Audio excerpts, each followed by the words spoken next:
신년 기획뉴스 5번째 순서입니다. 오늘은 상급 종합병원 문제를 짚어보겠습니다. 서울 등지로 원정 진료를 떠나는 제주도민이 연간 14만 명에 이르고 있습니다.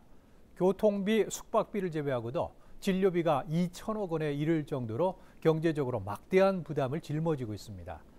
제주도가 상급 종합병원 지정을 추진하고 있는데 그 가능성을 짚어봤습니다. 문수희 기자가 보도합니다. 지난 2023년 기준 다른 지역으로 소위 원정 진료를 떠난 도민은 14만여 명. 1년 전보다 18% 넘게 늘었습니다. 이에 따른 진료비는 2천억 원대에 달하고 있습니다. 이에 따라 제주도가 난이도가 높은 의료 행위를 전문적으로 하는 상급 종합병원의 필요성이 끊임없이 제기됐고, 그동안 별다른 성과가 없다가 지난해 대통령의 민생 토론회를 계기로 추진에 탄력을 받게 됐습니다. 최근 탄핵 정국과 맞물리며 추진 동력을 잃는 게 아니냐는 우려의 목소리도 있었지만 이미 정부의 용역이 시작됐고 현재 마무리인 점을 감안하면 정상 추진에 무게가 실리고 있습니다. 보건복지부는 이달 중에 용역안을 바탕으로 권역 재조정 내용을 담은 상급 종합병원 제도 개선 방안을 발표할 예정입니다.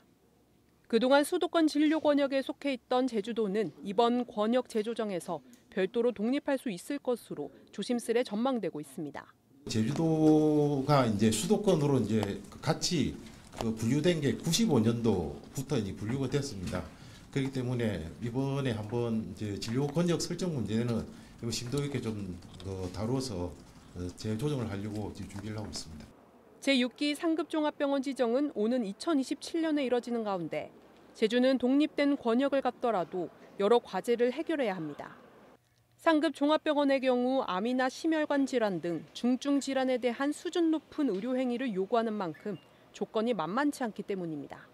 지정 때마다 조건이 다소 변경되지만 병상과 진료 과목, 의료진 확보, 전문의 수련 등 높은 의료 수준을 요구하고 있습니다.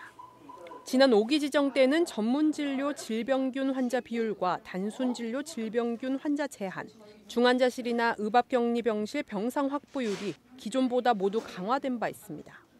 현재 6기 지정에 도전장을 내민 제주대학교 병원과 한라병원 모두 기준에 부합하지 않는 만큼 전방위적인 준비가 요구되고 있습니다.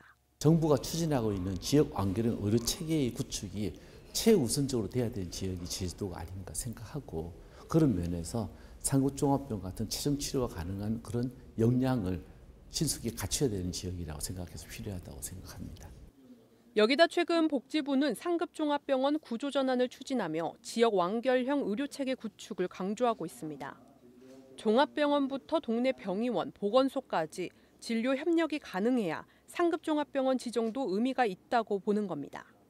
상급종합병원은 다른 병원보다 높은 의료 수가가 적용돼 도민 입장에서 비용 부담이 높아지는 만큼 경증 환자의 진료 수요를 충족해 줄 수 있는 종합병원 이하의 의료체계 강화 역시 중요해지고 있습니다.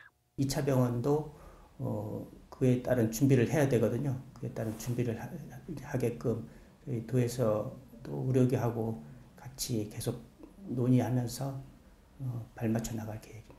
상급 종합병원을 위한 준비는 단기간에 끝낼 수 있는 간단한 문제가 아닙니다. 이 병원 한 곳의 문제가 아닌 지역 의료 전반에 거친 준비와 점검이 필요한 만큼 올 한 해가 지정을 위한 중요한 시기가 되고 있습니다. KCTV 뉴스 문수희입니다.